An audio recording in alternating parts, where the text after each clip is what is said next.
ويا صباح الفل على احلى ناس. فيديو جديد معانا، بس الفيديو ده النهارده مختلف شويه، هو ملوش علاقه بالسفر قوي.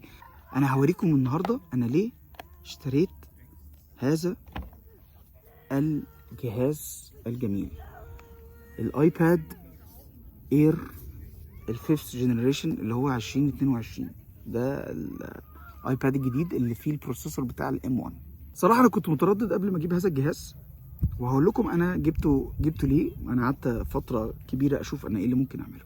طيب، اولا انا من فتره كبيره هتلاقي حتى برضو عندي على الشانل، انا كنت جبت اول حاجه ليا خالص في حياتي كان الماك بوك اير. في الاول خالص بدايه لما عملت يوتيوب شانل، حتى قبل ما كنت بعمل اصلا فيديوهات سفر، ما كنتش لسه عارف انا عايز اعمل ايه يعني. فجبت ماك بوك اير 2017 وعملت له ريفيو، حتى هتلاقي فيديو فيه موجود على الشانل. ماك بوك اير ده فضل معايا فتره كبيره الصراحه، وشال عني كتير يعني، شال الفيديوهات، وكنت هو ده كان الايديتنج ماشين بالنسبه لي في الاول خالص.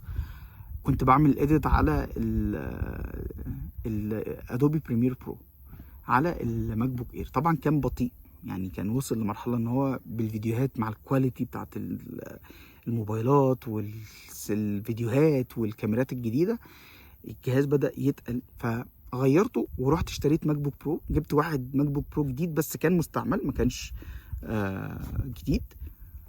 جبت ماك بوك برو 2014، يعني انا كان معايا ماك بوك اير 2017، رحت جبت ماك بوك برو 2014.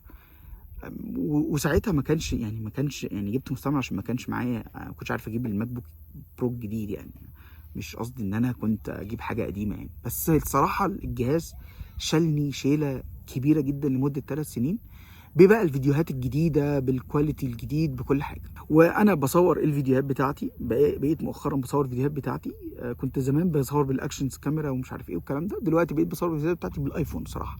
من بعد ما الايفون عملوا تحسين جامد جدا في الكاميرا من ساعه الايفون 13، ده كان اول موبايل اصور بيه الفيديوهات والفلوجات وكل حاجه بصور بالايفون. وبعد كده دلوقتي بصور بالايفون 14 برو. لما جيت المانيا هنا اشتريت الايفون 14 برو وبقيت بصور بيه، والصراحه ما خذلنيش، وشايف ان هو يعني من احسن الحاجات اللي اتعملت للناس صناع المحتوى اللي عايزين يعملوا حاجه، اللي عايزين يعملوا فيديوهات بكاميرا صغيره وجميله وتقدر ان انت تشيلها ما تبقاش تقيله. صراحه الايفون يعني عدى كل التوقعات. ولكن لما جبت بقى الايفون 14 برو، الماك بوك برضو بدأ يبقى بطيء جدا جدا جدا مع الادوبي بريمير برو في الايديتنج الصراحه.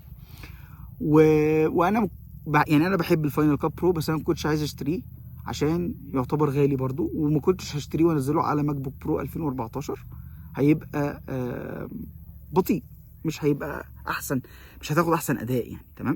وانا مؤمن جدا ان شركه ابل بتعمل منتجات خطيره الصراحه. يعني انا زمان كنت اندرويد، وبعد لما غيرت بقيت كل حاجه ابل الصراحه. وعندهم ميزه ان انت من وجهه نظري يعني ان انت هم دايما بيعملوا حاجه اسمها كومباتيبيليتي للهاردوير مع السوفت وير. بمعنى يعني انت جبت جهاز ماك بوك برو، يستحسن ان انت تجيب له الفاينل كات برو، لان هما الاثنين مع بعض هيشتغلوا، هيدوك اداء احسن بكتير لما تجيب الادوبي بريمير برو مع الماك بوك. دي من وجهه نظري ودي عن تجربه. انا بحس السوفت وير بتاع ابل بيبقى دايما كومباتبل مع الهاردوير بتاع ابل في اي حاجه، ففاينل كات برو لما بينزل على الماك بوك برو بيبقى حاجه كويسه، بس برضو يعني كان هيبقى بطيء جدا. ففكرت في فكره، قعدت ابص على الاجهزه اللي معروضه لحد ما لقيت ان الايباد دلوقتي، انا زمان كان عندي ايباد برضو اللي هو كان ايباد 9، بس الصراحه ما كانش احسن حاجه، ما كانش سريع قوي. ولكن قعدت ابص بقى على الايبادز الجديده اللي نزلت، الام 1 والام 2، وقعدت اقارن. بصيت على الايباد برو والايباد اير 5th جنريشن ده اللي هو فيه الشريحه الام 1، واستقريت على الايباد اير الام 1 اللون الازرق ده، حتى عجبني قوي. والصراحه الجهاز لم يخذلني تماما بقى. الايديتنج عليه تحفه. اولا هم عملوا حاجه جديده، نزلوا حاجه اسمها فاينل كات برو فور ايباد. تمام. فانت بقى عندك فاينل كات برو للايباد بتدفع له 4 يورو في الشهر، ده رقم واحد. يعني زي كده ادوبي بريمير برو كنت بدفع له 29 يورو عشان انزله على اللابتوب في الشهر، دلوقتي الايباد الفاينل كات برو للايباد بدفع له 4 يورو في الشهر. تمام. ده رقم واحد. الايديتنج عليه خطير، فيديوهات 4K و 60 فريم بير سكند، وما شفتش تهنيجه واحده. فالايديتنج عليه بجد اكسبيرينس خطيره جدا، رائعه. والريندرنج بتاعه بعد لما بخلص ايديتنج عشان اطلع الفيديو صاروخ. يعني انا مش عارف الام ده فعلا عاملين فيه ايه. فالصراحه الجهاز ما خذلنيش تماما، بل بالعكس عجبني جدا.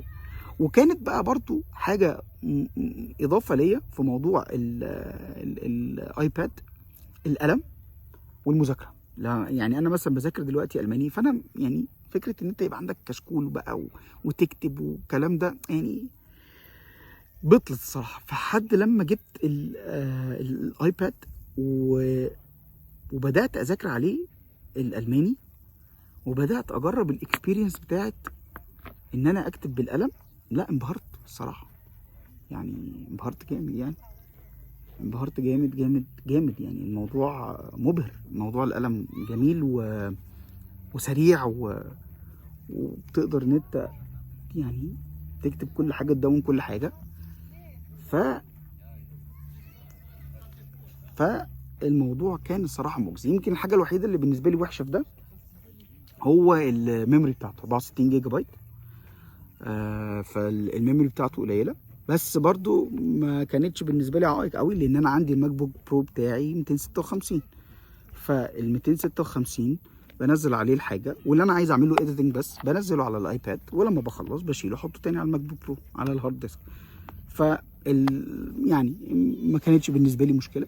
ولكن الايباد ك ك كحاجه دفعت فيها فلوس، لا صراحه مفيده جدا. يعني ادفع فيها فلوس. اولا طبعا ده بقى سعره كان اقل من سعر الماك بوك برو تقريبا النص. يعني ده كان سعره عامل هنا في المانيا 700 يورو. الماك بوك برو عشان تجيب ماك بوك برو هيخش له مثلا في 1600 1700. الماك بوك اير ممكن يخش له في 1200 1300. فعشان تجيب حاجه كويسه، يعني عشان تجيب حاجه من الامات الجديده دي. فالايباد اير ده كان من الحاجات اللي انا مبسوط ان انا جبتها، لا ما ندمتش عليها الصراحه. بلس بقى ان انت عندك بقى الايكو سيستم، انت بقى عندك الماك بوك مع الايباد بيتعاملوا مع بعض، بيشتغلوا مع بعض، بتقدر توصلهم ببعض. فالموضوع منتهى الجمال يعني. بس كده، ده كان فيديو بسيط عن هذا الجهاز الجميل، واشوفكم في فيديو جديد. بيس.